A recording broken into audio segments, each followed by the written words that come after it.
सदर अस्पताल में लगभग 200 बेड हम लोग तैयार कर चुके हैं, जिसमें हर बेड पर ऑक्सीजन की सप्लाई रहेगी। इस बार भी हम लोग अलर्ट है कि अगर किस तरह की कोई बात होती है तो हम लोग तैयार हैं उसके सामना करने के लिए। नमस्कार, लाइव सिटीज देख रहे हैं आप और मैं हूं राजेश।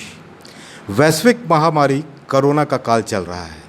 2020 से कोरोना की जो शुरुआत हुई वो अब तक बदलती जा रही है, उसका रूप बदलता जा रहा है और हर बार यह बीमारी ज़्यादा ताकतवर बन करके आती है।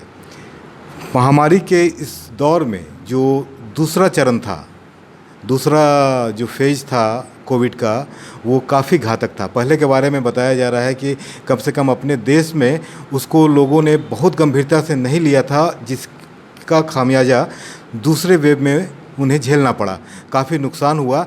अब तीसरा लहर के बारे में बताया जा रहा है, तीसरी लहर कोरोना की आ रही है, डेल्टा प्लस वेरिएंट का कहा जा रहा है उसे। हमारे साथ इस वक्त मौजूद हैं, हम मौजूद हैं अभी जमुई में, जमुई के सदर अस्पताल में। हमारे साथ मौजूद हैं जमुई के civil surgeon doctor Vinay Kumar Sharma. बात करते हैं उनसे इसी संबंध में। बहुत स्वागत है सर लाइव सिटीज पर। जी धन्यवाद। तीसरी लहर के बारे में बताया जा रहा है सर, बहुत खतरनाक है, आ रही है, क्या तैयारियां हैं सर? सदर अस्पताल में लगभग 200 बेड हम लोग तैयार कर चुके हैं, जिसमें हर बेड पर ऑक्सीजन की सप्लाई रहेगी और बच्चे के लिए भी 15 बेड अलग से हम लोग तैयार कर चुके हैं। उसमें बच्चे का पेडियाट्रिक आईसीयू के रूप में उसको डेवलप कर रहे हैं। उसके बाद जो है जिला पदाधिकारी के सौजन्य से स्थान चिन्हित है जहां 200 और बेड की हम लोग व्यवस्था करेंगे। तो लगभग 350 बेड हम लोग जमुई में व्यवस्था कर रहे हैं ट्रीटमेंट के लिए, ताकि अगर आ जाए तो हम लोगों को जगह की कमी नहीं हो। इसके अलावा लगभग 350 बेड जो है गिद्धौर में पहले भी हम लोग उसमें पेशेंट रखे हैं, वहाँ पर भी व्यवस्था है। तो लगभग 700 बेड का फिलहाल व्यवस्था हम लोग कर चुके हैं। और हमारे पास जो है यहाँ पर जो है PSA के ऑक्सीजन प्लांट लग रहा है, प्रेशर स्विंग एब्जॉर्प्शन प्लांट है। तो इसमें जो है प्रति मिनट 500 लीटर ऑक्सीजन बनेगा और इसका सप्लाई सदर अस्पताल के हर बेड पर होगा, वहाँ से डायरेक्ट। तो हम लोग, हमारी बहुत सारी जो है समस्याएं हल हो जाएगी, ऑक्सीजन की समस्या नहीं रहेगी हमारे पास। उसके अलावा हमारे पास जो है सो लगभग जो है 70 जो है जंबो सिलेंडर है ऑक्सीजन का, और आपका 500 के लगभग जो है छोटा वाला सिलेंडर भी है, C टाइप का सिलेंडर है। तो हम लोग जो है अभी भी हमारा सारा सिलेंडर भरा हुआ है कि अगर कोई केस वैसा आएगा तो हम लोग उसका तुरंत व्यवहार करेंगे। और डॉक्टरों की टीम भी बनी हुई है, जैसे पिछली बार वे में भी हम लोगों ने काफ़ी मेहनत किया और बहुत लोगों की जान बचाई भी गई। और हमारे यहाँ जो भी पेशेंट आ रहे थे, ज़्यादातर पेशेंट उसमें ऐसे थे जिनको मेडिकल कॉलेज में इलाज होना चाहिए था, लेकिन वहाँ चूँकि भरा हुआ था जगह और कोई जाना भी नहीं चाह रहा था, लोग चाहता था कि हम वहीं लोग इलाज करें, तो हम लोगों ने किया और बहुत सारे लोगों की जान बचाई गई।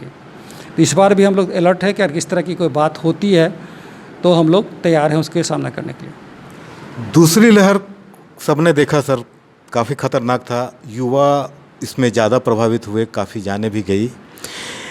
तीसरे लहर के बारे में बता रहा है कि बच्चों के लिए ये डेंजरस हो सकता है। डॉक्टर गुलेरिया जो एम्स के निदेशक हैं, बार बार ये कह रहे हैं कि महीने से 1.5 महीने के भीतर तीसरी लहर आ सकती है जो बच्चों पर ज़्यादा असर डाल सकती है।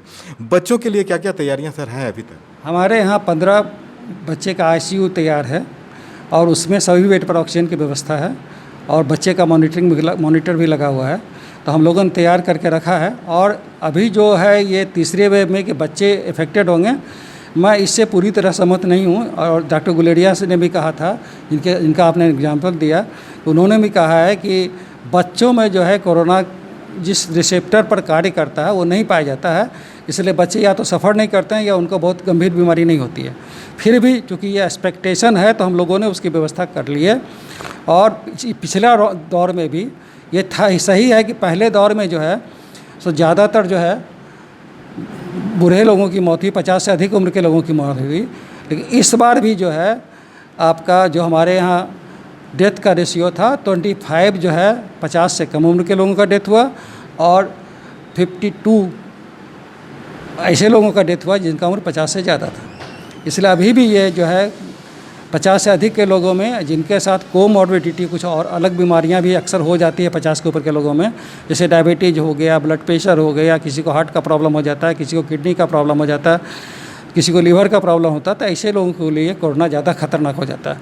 तो ऐसे लोगों को ज़्यादा सावधान रहने की ज़रूरत है। और अभी हमारे पास एक बहुत बड़ा हथियार है वैक्सीन। तो अगर वैक्सीनेशन हम लोग करवा लेते हैं और थोड़ा कोरोना प्रोटोकॉल का लोग पालन करें, बिना मास्क के नहीं निकलें, सोशल डिस्टेंसिंग का पालन करें, दूरी बना के रहें आपस में, तो हो सकता है कि तीसरे वेव का सामना हमें नहीं करना पड़े।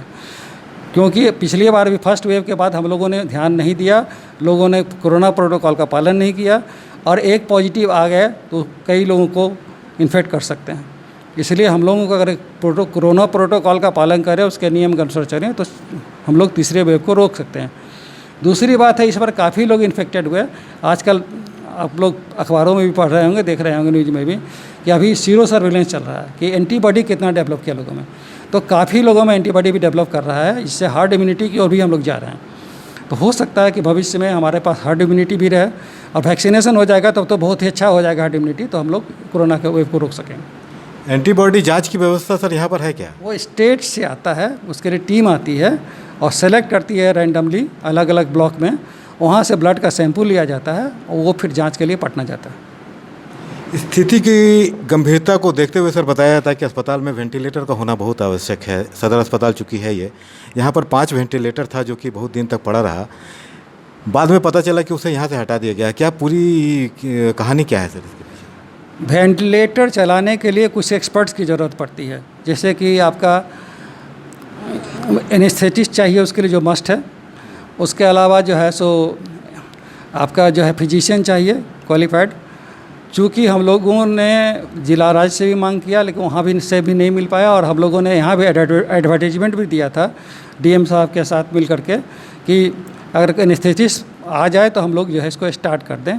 लेकिन दुर्भाग्यवश हमें एक भी आदमी इंटरव्यू के लिए नहीं आए और हम लोग नहीं कर पाए।